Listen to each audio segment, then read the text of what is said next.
I spent a lot of my young adult life searching for someone to love me, and as a child, I looked for a sense of normalcy.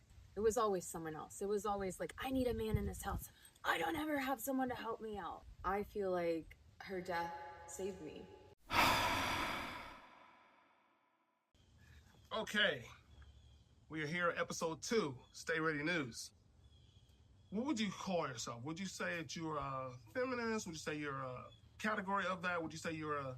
Is there a title for what you would describe yourself as? Like if I was to introduce you... A light worker. A what? A light worker. A light worker. Okay. All right.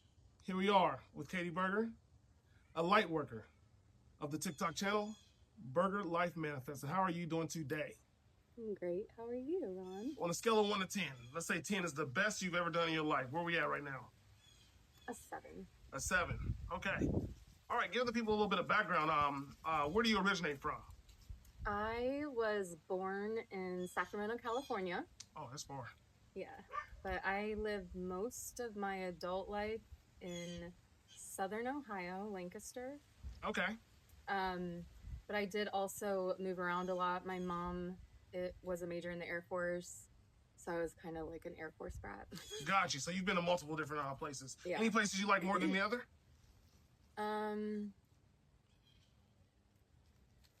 I don't know. Really? I think when I started traveling as an adult, that's when I was like, okay. But I'm drawn to like Asian countries. Oh, really? Have you been any yet? Yeah, so I went to Thailand. I went to China. Went to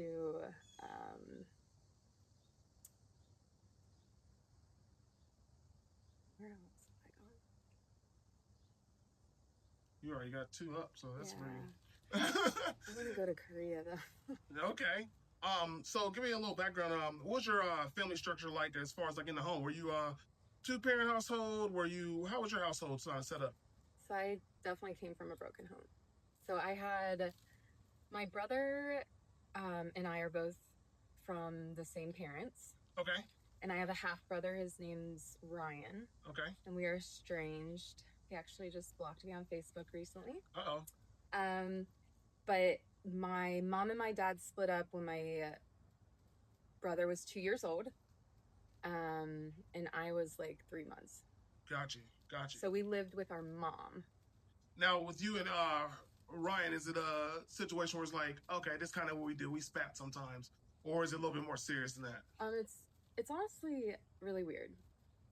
So I've met my dad, my stepmom, and my half brother 2 times. Okay.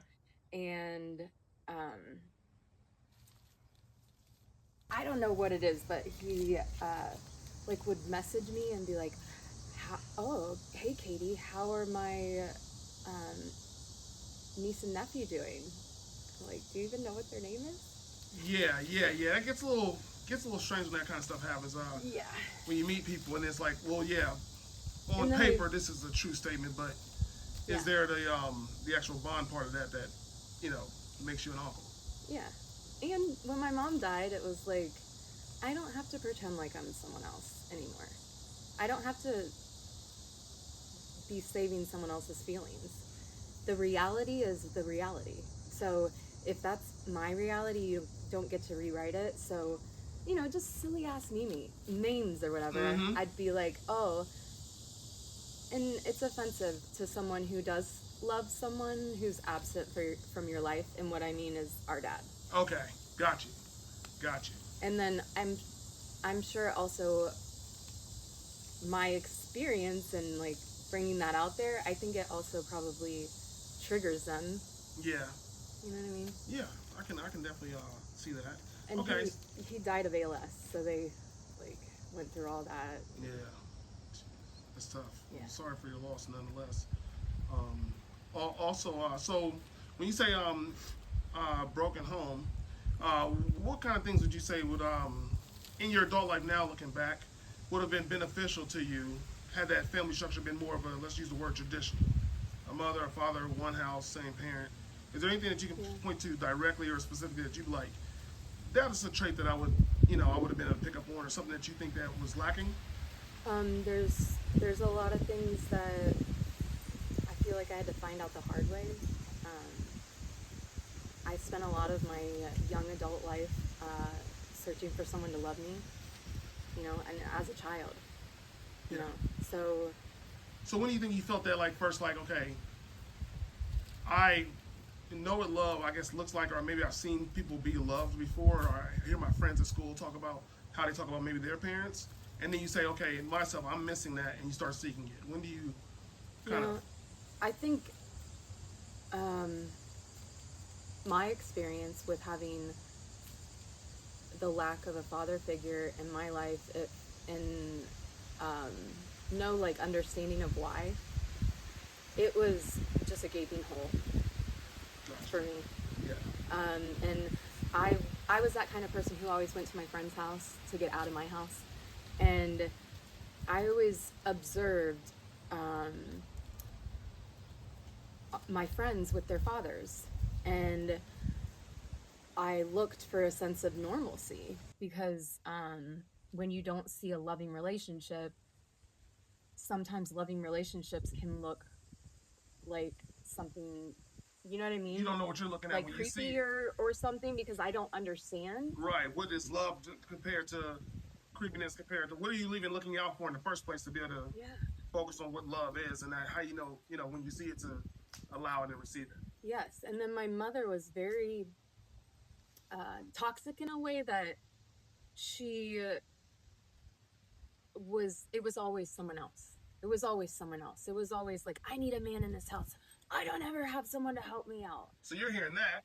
On top of it, so I'm like, oh my gosh. And then I feel a certain sense of responsibility to keep the house like together. And my brother and my mom always kind of meshed because they had a similar the things that they liked. So he liked the military. He, was obsessed with conservative politics, like back when Republicans and Democrats were actually things. Um, and I realized really far down the line that he was hiding behind staunch conservatism because he was gay. So It was so protection. upon growing up, because that's heavy, right? So, Mm-hmm. and you hear this sometimes. I don't know if it's true or not, because there's definitely cases where I've seen it. But while growing up, though, I'm assuming that because the way you said he was very anti-gay. Is that the case? Because you're, He was anti everything. and then you're gonna find out it's maybe because that's really what was in you. You're against it because you didn't know how to let it out, maybe, or I like one what's hundred this? percent. That's absolutely.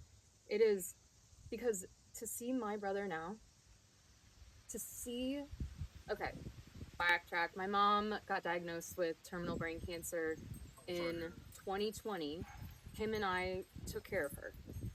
He's, and it's the weirdest thing because we're from a place that has like the best cancer hospital ever. Ever. James Cancer Hospital, right? Absolutely. And Top they tier. know all of the cancers. I mean, they take you there, and on the day that your person is diagnosed, you are like there the entire day. They take you to every single doctor. Your case has been looked at by whatever. And we're going through this, my brother and I, and of course my mom. And I'm like, why didn't anyone warn me about the like crazy part of her? And I'm talking like this woman. Give me an example. What do you mean? This woman was 70 years old. I've never gone through, Yeah, for sure. She was 70 years old. She could hook her camper up to her car all by herself. Okay. She gets terminal brain cancer, and she could not use a phone. And I'm not just talking about like, oh, I can't use my iPhone. I'm talking about we bought a phone. We like taped all the other numbers off. We highlighted the 911 so she knew which numbers to hit. Like, could not get the sequencing down. Oh. She thought she was defecating sitting down, and she would just go everywhere. It was crazy. So when you're seeing that, how old are you at that point? I was Ballpark? I was 6 months pregnant with Perrin. Oh wow! So you're dealing with that. You're My- actually bringing life into the world, and my you're watching first. somebody that you saw as a strong woman. Apparently, she's picking up campers at 70, kind of Honestly, like though, mentally slide the other direction. I mean, this is horrible, but I feel like her death saved me. It saved me from having to worry about whether or not to send my child to an alcoholic, or to what level of intimacy she could have with my kids, or you know what I mean. Yeah, let me we're gonna circle back on that for sure. But I want to circle back to your brother for a quick second. Now when you're growing up and stuff like that, we're growing up. Yeah. All the cartoons, everything that you watch, even out the gate, He-Man, Superman, Batman, all these cartoons you watch. I don't care if you're watching the Smurfs. Smurfette had the heels on, Yeah. right? Miss Piggy had the eyelashes and the heels on, right? We are trying to do things to impress the women, right? Everybody's lifting weight. The woman comes by, they puff their chest up, they're lifting weight. Every cartoon that we watch and see is showing us where we are supposed to be this strong, dominant male, and if you do that, and you might even have to fight the other guys, you get the women, right? But there's nothing in the cartoon that shows a gay male growing No. up. Like maybe now there might be. I don't watch Even cartoons. now. I hear it, but I don't watch them. I don't see them. So with That's- him being scared to, Yeah. like, is that the propaganda you believe of our media? And I'll tell you I something think that a it's friend's bullshit. mom said. I'm gonna give you. I think I am also internally, when I see, like I recently shared some pictures that were artwork of gay people kissing, and it's shocking to me. My brother's gay. Yeah. Why is that shocking to me? It should not be, and that tells me that regardless of how I feel, being born into this life and where we live and where we are and all of the marketing that we see, it is shielding us from the diversity of life. And there are things that I can't even understand because the world was created that way. And I was talking to someone, a female engineer, because I support the government. Okay. And I work with a lot of engineers. And this female engineer said, we got in a fight. I work with her. And she said, yeah, boys are just naturally better at math and engineering. And I said, did you ever think about the fact that we were born into a patriarchy and maybe we didn't have the same opportunities as men? I offended her with that, and she should be offended. Did she say anything back? Oh, it took me to silence her at work. And by that I mean, I'm not going to fuck with someone who is not going to acknowledge the fact that I wrote them something in return. I gave her statistics. I gave an engineer statistics, and she refuted statistics. She's from Southern Georgia. Okay. So I'm not, and she also shared with me that she pays her children $1,000 to not have sex or date in school. So I'm like, we just don't align. Did you say what the logic is behind that? Like, what's the so? Is it saying that they like money enough to where they won't sneak and do this, or is it like? Yeah. I feel. What did she say? Her logic was behind that? Well, I mean, they're a missionary family, so I guess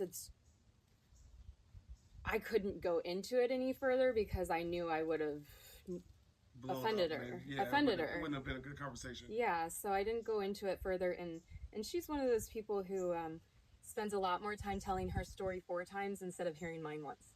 Okay, more of a talker than a listener. Yeah. Ah, got you. Okay, so what's the whole thing? Okay, we talked about family structure. We talked about the way cartoons are and how we're like kind of brought up in the world. Let's go a little bit further into that. Let's go into like middle school, right? A lot of times in middle school, women they're further along than men are. We've already before this understood sex, if you will, or something of the nature because of the cartoons, everything. You get the idea of what you're supposed to be doing, right? Okay. Quote unquote, Yeah, right? yeah. Of how you're supposed to act and stuff like that. So we're already, and a lot of times in school, you're grabbing a girl's butt, you're doing that. So it's funny and it's like a joking, playful thing, right? But you get to a point where puberty hits, and then you get to where the sex education classes and stuff like that start coming in, and then you're told that's not funny, that's Yeah, not that's not okay, fair. and you shouldn't do that, right? And that's the whole classroom, right? So we've been playing like this, elementary. Yeah. We don't know, right? And then you go to It's school not and they fair tell to you like, guys. And that's the part of it. Yeah, I'm fucking pissed. I'm fucking pissed at how we are being treated. And why, by we, I mean marginalized groups in general. But what I believe is what I'm doing with my son. When my son is in bed with me and he headbutts me and thinks that that's how he needs to get my attention, he gets told he cannot hurt me. That I will leave to protect my body. And he will know that it's not okay, that I'm setting a boundary. And for me, that models to him the type of behavior that he can have. And I give him words for it. If you want connection, ask for connection. that's strong. How old is your son? He's 2. Okay, I mean, but you're basically saying you're planting that seed right now, so he Yeah, understands it's this is how you treat people. It's my responsibility to, and ultimately, I'm gonna be his internal voice, or Berger's gonna be his internal voice. And what I want him to hear is, I'm valued, and so are they. And because I'm valued, so are they. Gotcha. So, okay, so let's go, since we're talking on the subject of children.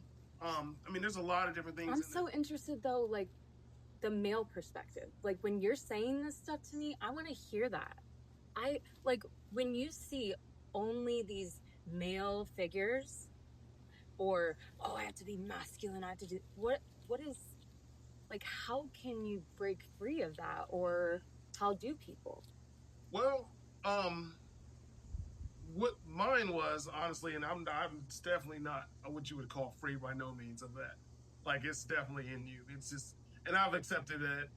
That's not something that I'm strongly working on fixing or anything like that. I'm fine with how I am, and it seems to be working out for me. Yeah. But having a daughter definitely chopped off a big chunk of percentage of how I view men and women. Now, also, I had a different little view too than other people because I grew up in a house with all women, right? So I'm in a house with all women. Once I have my daughter, I'm still in a house with all women. Most of my friends are women. So my view is a little bit different, but when I talk to my friends, it's a little bit different sometimes too. So it's kind of hard to say, but I've never looked deep enough to kind of like, or had enough. I guess I haven't had enough problems or issues to maybe dig enough to try to fix that part of me. And maybe that's because it's not as bad as I think it is, or maybe I just got lucky and haven't had those kind of problems. So where I need to sit down and really, really reflect into, am I too masculine or something like that? And there are people like that. There's people. I'm not sure if you heard the term glizzy or glizzy gobbler. So now it's a thing where they're making fun of a man or a male if you eat anything flaccid shaped or anything like that. So if you eat a hot dog, the camera's on, got him.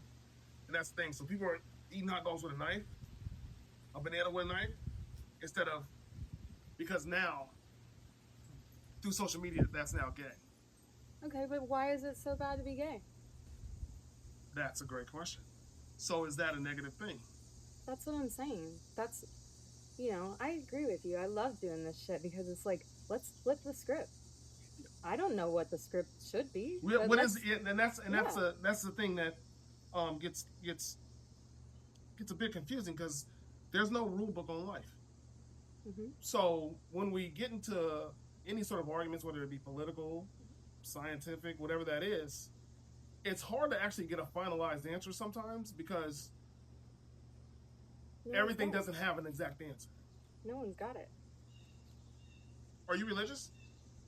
I'm spiritual. Okay. Could you kind of like describe what that kind of is compared to religion? It's the same. I just don't like it to be formalized where someone's telling me who I can and can't care for. Is it more of like a feeling instead of a book, or kind of like, let's say somebody said, I want to get more into spirituality and I want to step away from religion a little bit. what are some of the things that you would tell me to kind of cut out and then I'd say join AA. Listen to the words they say, because it's something. It's a whole nother language, and I will just tell you, like, for me, it changed my whole worldview. so you've gone through AA? Just understanding the language and going. So the fourth step is where you're just like brutally honest, and then you're brutally honest to another individual. It's tough. And for me, it was things like my sponsor challenged me with okay, so my mother and I didn't get along too well, and then my father was absent, and of course, as a small child, I want to think, how could that be my fault at all? AA challenges you to find your place, to find where you had a part. Every single situation you go into, finding your part. So let me ask you a question about that. What about what's the connection between finding your part and being able to be strong enough to fight an addiction? Like, where's the connection of this is my part that I'm responsible for, and the connection of I really like whatever this substance, sex, or whatever this is that I'm addicted to, because so much that it's harming me. So, okay, because substances mask, substances numb, substances take us away from something we don't want to be honest about. And it could be, it could be my brother's staunch conservatism. It could be the weed. It could be the alcohol. It doesn't matter what it is until we find our true internal self and we can let the rest of the world see it and be okay with it and not think, oh, well, someone can come back to me with those 3 DUIs I got. I don't give a fuck. Listen, I got a secret clearance. I'm trying to get my top right now, and they don't care either because I'm honest, right? And I think we all go through situations where we have to mask, but I feel like really saying, oh my God, I had a part in that, it relinquishes ego a little. And it lets you see that if I could do that, anyone else could.